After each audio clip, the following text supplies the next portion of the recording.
अब संघ एक बहुत बड़ा संगठन है, शायद अब उसके 100 साल हो रहे, ये 100वां वर्ष है।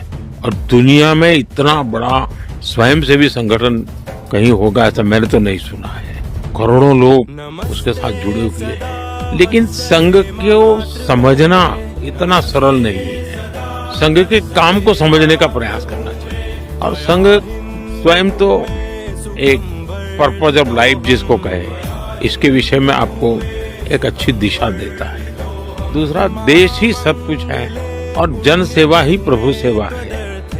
ये जो हमारे वेद काल से जो कहा गया है, जो हमारे ऋषियों ने कहा, जो विवेकानंद ने कहा, वही बातें संघ के लोग करते हैं। तो स्वयंसेवक को कहते हैं भाई तुम्हें संघ में से जो प्रेरणा मिली वो 1 घंटा शाखा है, वो स्वयं नहीं, यूनिफॉर्म पहनना वो स्वयं संघ नहीं है। तुमने समाज के लिए कुछ करना चाहिए। और वो प्रेरणा के आज ऐसे काम चल रहे हैं, जैसे कुछ स्वयंसेवकों ने सेवा भारती नाम का संगठन खड़ा किया। ये सेवा भारती जो गरीब बस्तियां होती है, झुग्गी झोपड़ी में गरीब लोग रहते हैं, जिसको वो सेवा बस्ती कहते हैं। मेरी मोटी मोटी जानकारी है, करीब 1.25 लाख सेवा प्रकल्प चलाते हैं और किसी सरकार की मदद के बिना समाज की मदद से वहां जाना, समय देना, बच्चों को पढ़ाना, उनके हेल्थ की चिंता करना, ऐसे ऐसे काम करते हैं। संस्कार उनके अंदर लाना, उस इलाके में स्वच्छता का काम करना, यानी बिल्कुल 1.25 लाख एक छोटा नंबर नहीं है। वैसे कुछ स्वयंसेवक है संघ में से ही गढ़े हुए हैं, वो वनवासी कल्याण आश्रम चलाते हैं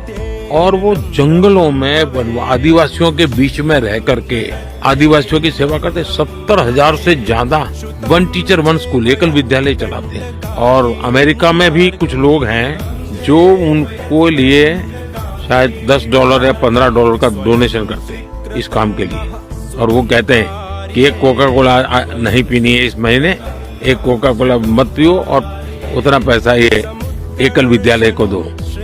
अब 70,000 एकल विद्यालय आदिवासी बच्चों को पढ़ाने के लिए करना।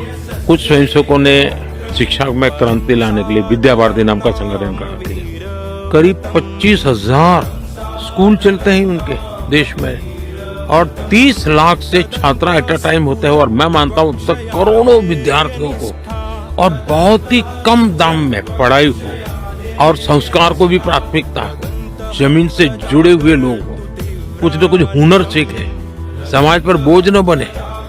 यानी जीवन के हर क्षेत्र में वे, चाहे महिला हो, युवा हो, इवन मजदूर, शायद मेंबरशिप के हिसाब से मैं कहूं तो भारतीय मजदूर संघ है, शायद उसके 55,000 के करीब यूनियंस है शायद, और करोड़ों की तादाद में उनके मेंबर्स हैं। शायद दुनिया में इतना बड़ा लेबर यूनियन कुछ नहीं होगा। और सिखा कैसा जाता है, लेफ्टिस्ट लोगों ने मजदूरों की मूवमेंटों को बड़ा बल दिया। लेबर मूवमेंट जो लगे हैं उनका नारा क्या होता है, workers of the world unite, दुनिया के मजदूरों एक हो जाओ फिर देख लेंगे, ये भाव होता है। ये मजदूर संघ वाले क्या कहते हैं, जो आरएसएस की शाखा से निकले हुए स्वयंसेवक मजदूर संघ चलाते हैं, वो कहते हैं वर्कर्स यूनाइट द वर्ल्ड।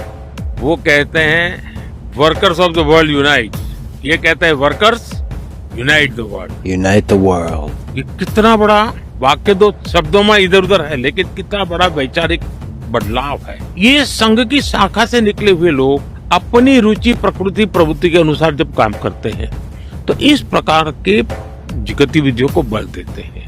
और जब इन कामों को देखेंगे तब आपको 100 साल में राष्ट्रीय स्वयंसेवक संघ ने भारत के सारे चकाचौंध दुनिया से दूर रहते हुए एक साधक की तरह समर्पित भाव से, तो मेरा ये सौभाग्य रहा कि ऐसे पवित्र संगठन से मुझे संस्कार मिले जीवन के, लाइफ ऑफ पर्पज में जो मिला। फिर मेरा सौभाग्य रहा कि मैं कुछ पल के लिए, कुछ समय के लिए संतों के बीच चला गया, तो हम मुझे आध्यात्मिक अधिष्ठान मिला, तो शिस्त मिली, लाइफ ऑफ पर्पज मिला, संतों के बाद आध्यात्मिक अधिष्ठान मिला। स्वामी आत्मस्थानंद जी जैसे लोगों ने जीवन